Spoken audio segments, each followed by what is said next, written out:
Bonjour à tous, c'est Dr. Joe à nouveau. Merci de participer à cette deuxième vidéo pour apprendre que où va votre attention, c'est là que va votre énergie. Et je vous ai demandé de commencer à prendre conscience des endroits où vous placez la majorité de votre attention, car là où va votre attention, c'est là que vous placez votre énergie. Et si vous maintenez votre attention sur les mêmes personnes et les mêmes circonstances dans votre vie, alors vous considérez votre vie toujours à partir du même niveau d'esprit, et personne et rien ne changera. Donc, entrons maintenant dans le quantique. Dans les expériences de physique quantique, on a le noyau d'un atome, puis on a cet énorme champ d'énergie qui existe autour du noyau. Et quand on a commencé à chercher l'électron, quand on a commencé à observer pour voir où était l'électron et le mesurer, dès qu'on commençait à chercher l'électron, toute cette énergie passait d'un champ de possibles, d'ondes, à une particule de matière. Ça s'appelle l'effondrement de la fonction d'onde, un événement quantique. Et dès que la personne cessait de prêter attention à l'électron, cessait de l'observer, cet électron se retransformait en énergie, en possibilité. Alors, quel est le lien entre cela et vous? Eh bien, si vous continuez à regarder votre vie toujours en partant du même niveau d'esprit, vous faites s'effondrer des champs infinis d'énergie en un même schéma identique appelé votre vie.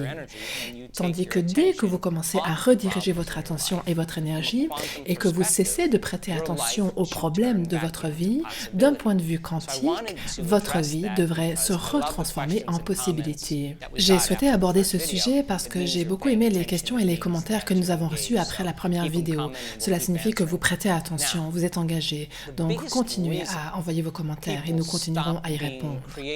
Maintenant, la plus grande raison pour laquelle les gens cessent d'être des créateurs dans leur vie, c'est parce qu'ils vivent en mode survie. Et vivre en mode survie, c'est vivre dans le stress.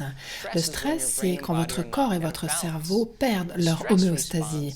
Le stress, c'est quand votre corps et votre cerveau perdent leur équilibre. La réponse de stress, c'est ce que fait votre corps de façon innée pour retrouver l'ordre. Donc, qu'il y ait une menace dans votre environnement extérieur qui vous fait puiser dans ce champ invisible d'énergie électromagnétique environnant votre corps et la transformer en chimie, quand vous commencez à réagir à une autre personne ou à quelque chose émotionnellement dans votre vie et que vous commencez à puiser dans ce champ et le transformer en énergie, vous mobilisez d'immenses quantités d'énergie pour répondre à cette menace extérieure. En fait, le système nerveux primitif dit c'est tout ou rien.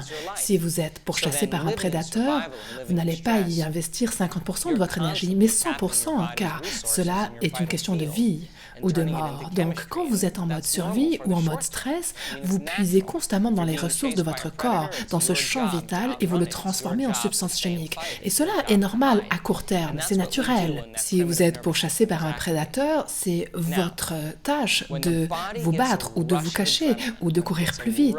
Donc, c'est là que nous activons ce système nerveux primitif. Maintenant, quand le corps reçoit une poussée d'adrénaline, une montée d'énergie, quand il y a toute cette stimulation dans le cerveau et le corps, le problème c'est que les gens commencent à devenir accros à cette poussée d'adrénaline, à cette poussée d'énergie.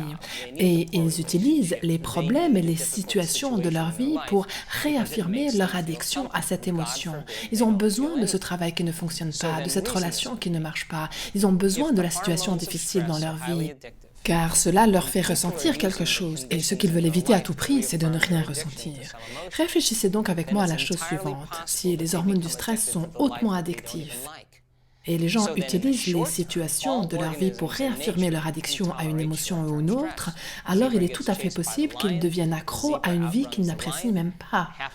Donc, à court terme, tous les organismes dans la nature peuvent tolérer du stress.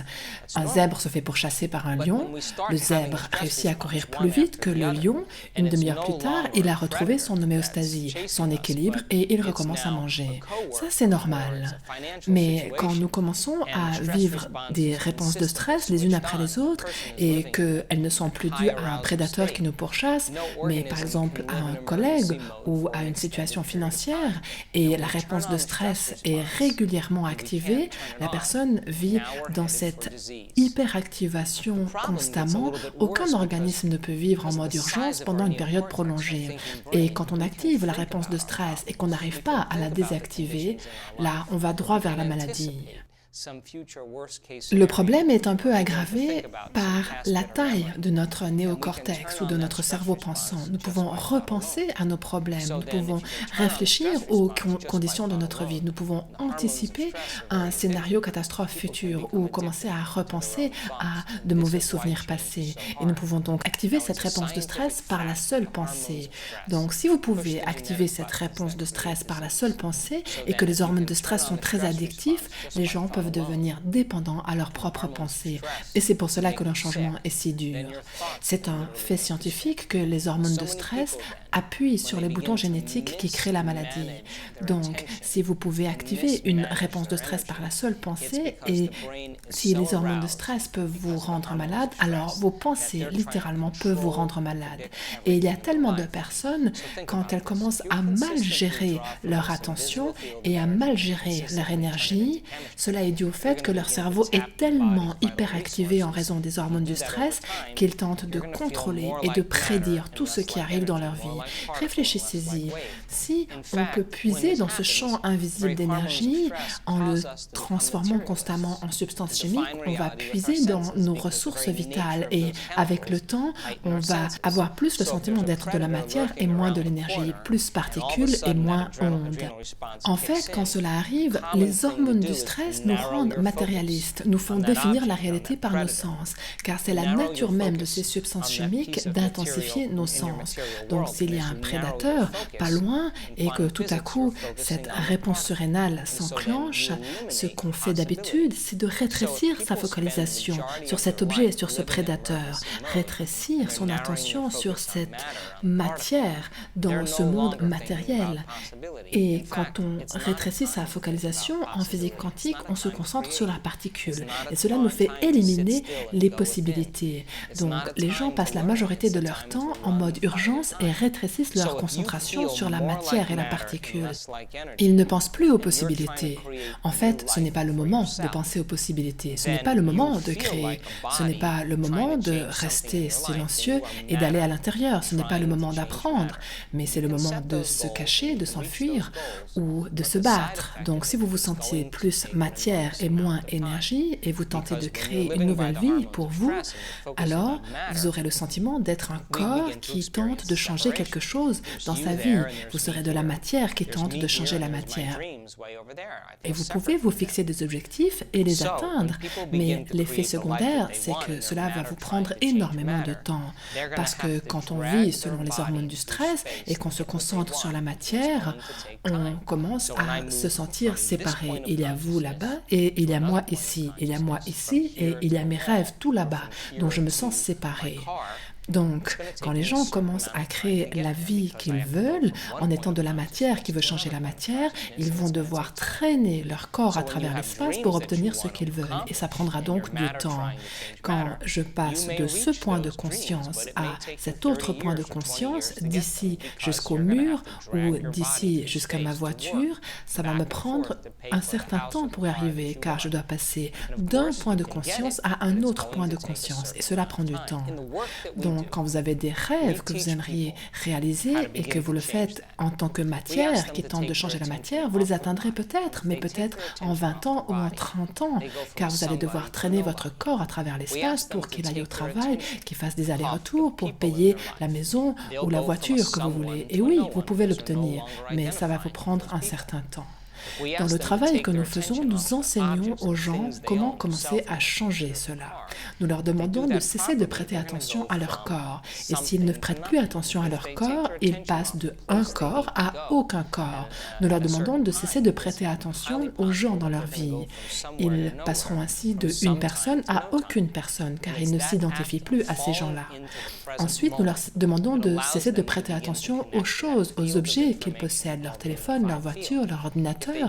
Et s'ils le font, ils passeront de quelque chose à aucune chose. S'ils cessent de prêter attention aux endroits où ils doivent aller, à certains moments, il est fortement possible qu'ils passent de un endroit à aucun endroit, de un temps à aucun temps.